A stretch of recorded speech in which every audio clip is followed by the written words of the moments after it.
He's at that time he was, and for many times before and after, by the way, he was the best worker in the business. So could you not trust the best worker in the business to come up with a finish that it serves everyone's needs? I always believe that we overthought that thing immensely. I always believe that Fujinami should have won with his finish. Period.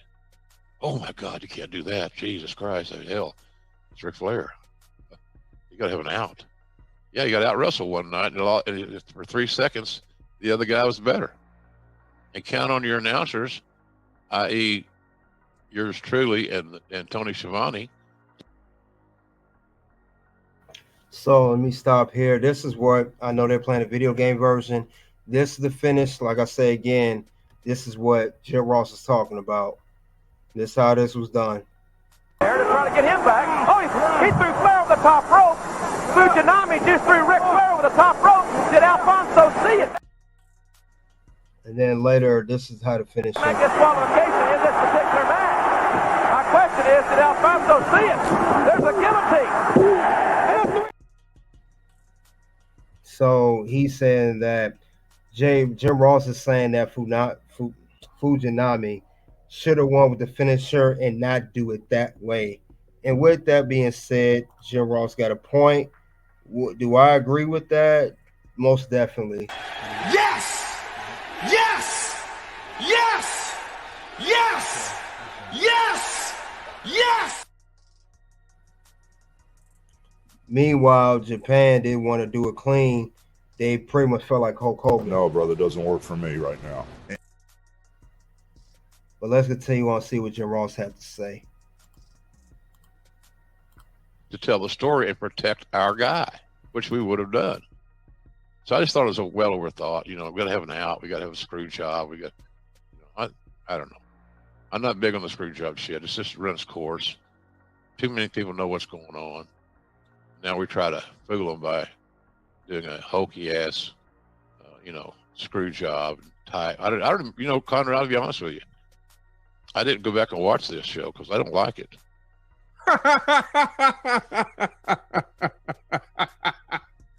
Oh my gosh, I love you, Jim. Well, here's the thing that was. Well, I'm gonna be honest, I can bullshit people. They don't tune into us for you and me to lie to them, bullshit them. There's plenty of podcasts that do that, revisionist history and all that stuff. Jim Ross got a good point. We don't have time for the cap. We hear enough of cap as is. So I'd rather have Jim Ross be honest with it. So we get tired of that, but he got a good point. I'd rather hear the truth on that. Carl Myers, salute, man. Thanks for coming out, bro.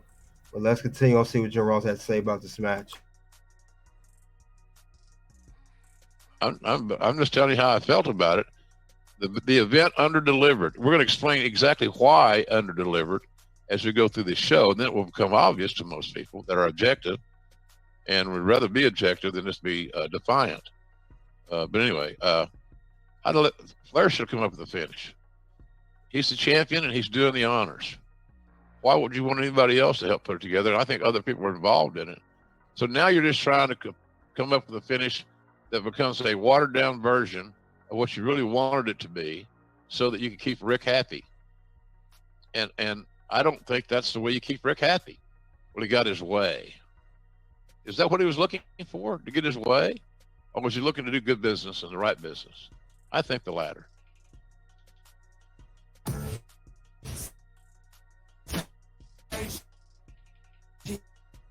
Welcome to the best seat in your house, your players, your teams. What I'm excited about on this show is my fandom as a kid. I this probably doesn't hold up, but as a kid, man, there was so much great stuff on this one match in particular. Before we talk about that, though, I do want to talk about this New Japan relationship.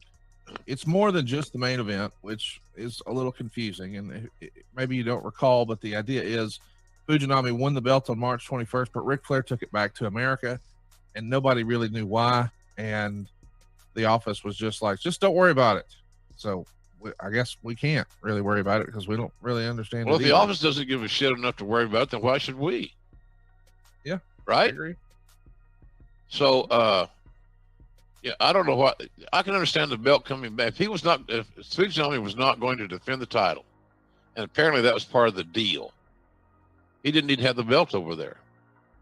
So I think that for security purposes, that the WCW did not want their belt to be in Japan with the champion because he wasn't going to defend it, and they wanted to control the belt.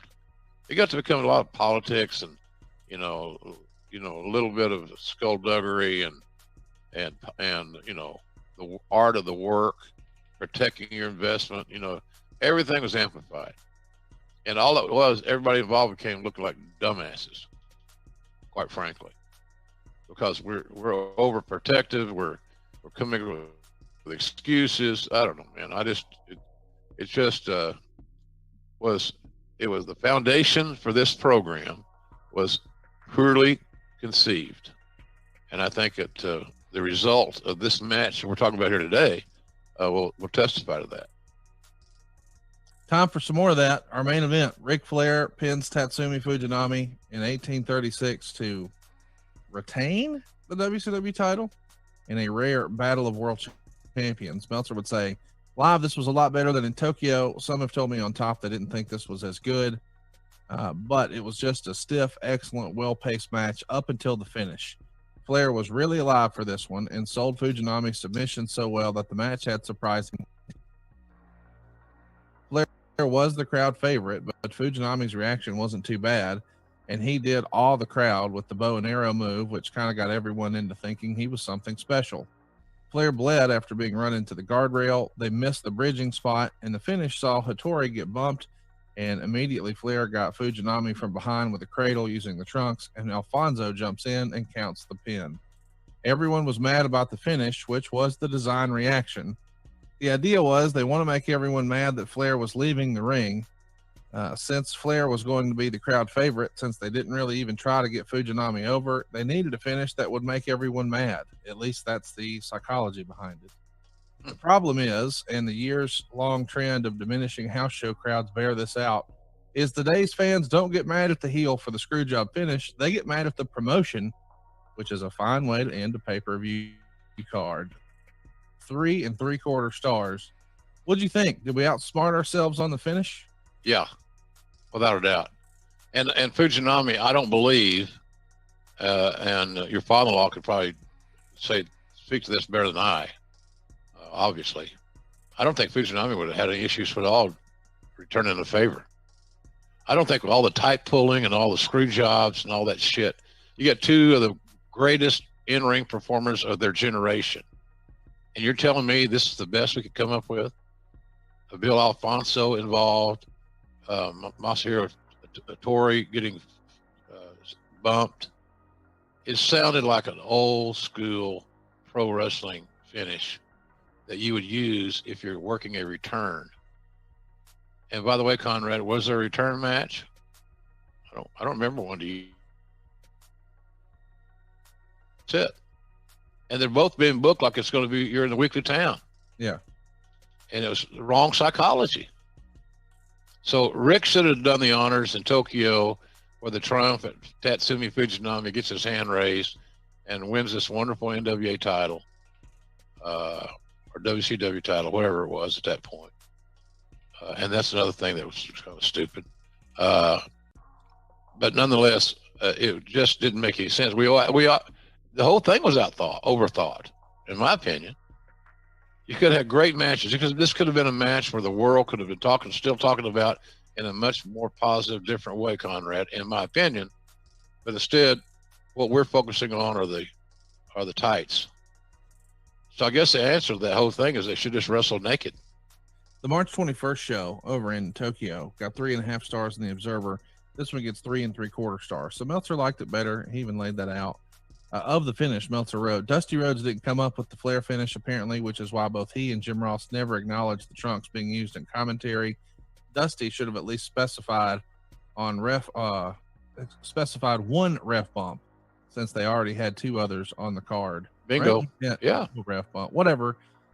Too many gimmicks, too many screw job finishes, but a lot of talent. That feels like the story of WCW in 1991. It sure does, and it led to the exit of a lot of folks. People were ready to leave. We saw no, personally, it's just frustrating when you're out there calling the match, and you want to do the best job that you can, and you want the fans to enjoy your work. That was always my goal: to get the talent over and enjoy what they're hearing. But boy, some of this booking it took the air out of one's sails, and this show just was that way. It was a funky booked show. It might even be called wonky, Conrad. I got corrected so many times on Twitter about me making fun of the word wonky. I wasn't making fun of the word wonky, kids. I was making it about its overuse. That's all. And at the end of the day, does it make a shit? Not a damn bit. Wonky your ass off. Like there's another T-shirt. I'm wonking the floor over you. So, anyway, I wouldn't sell shit there. Nonetheless, all good. But I just thought it was poorly booked. And some of the execution, the talents overachieved. You talked about the Freebirds match, overachieving. I thought it was great. Steiner's match, excellent. In my view, Arn and Bobby. But and so it wasn't a total disaster. But the show could have been a whole hell of a lot better. It was overbooked. There's things on the show that didn't need to be on the show. The introduction of Johnny B. Bad, lukewarm, the dancing, the pissing bears. Really? Okay, I want to make a notate of this. WCW, even back in 1991, before they went out of business, got bought by WWE 10 years later in 2001, WCW was always known for poor booking and booking poor matches and poor feuds, everything. And as you can see, so this was mentioned by Jim Ross of 1991. This poor booking continuously going over and over and over again with WCW. This was slowly led to their demise and the company closing its doors in 2001. So this was a very, very poor booking, as he said. I saw the match. And with this match being booked this poor and no proper finish, because I think Dusty Rhodes was a part of that booking, this would put WCW on the list. You just made the list! So I think they almost done this interview. Let's see what else Jim Ross and Conrad have to say. What are we thinking? But you can see how hard the management wanted WCW to resemble what they perceived as a WWE, WWF-esque presentation. And that was because the upper management above Herd thought that the only way to do wrestling was to do it Vince McMahon style. It works for Vince McMahon, but again, we should have been doing our own thing. Yeah. And creating a different image, a different style, and all that would have had to be was just go back to fundamental things and have clearly defined heroes and villains. And here's why they're fighting, and let the fans help book it. And it's just, so I didn't hate the show, hate, but I would say if I had to give my thumbs somewhere other than up my ass, it would be thumbs in the middle. Yeah. There's some things on there were so good. I couldn't give the show a thumbs down, but I thought the show could have been a whole lot better if the booking had been more thought out, and we had tried to introduce so many new things.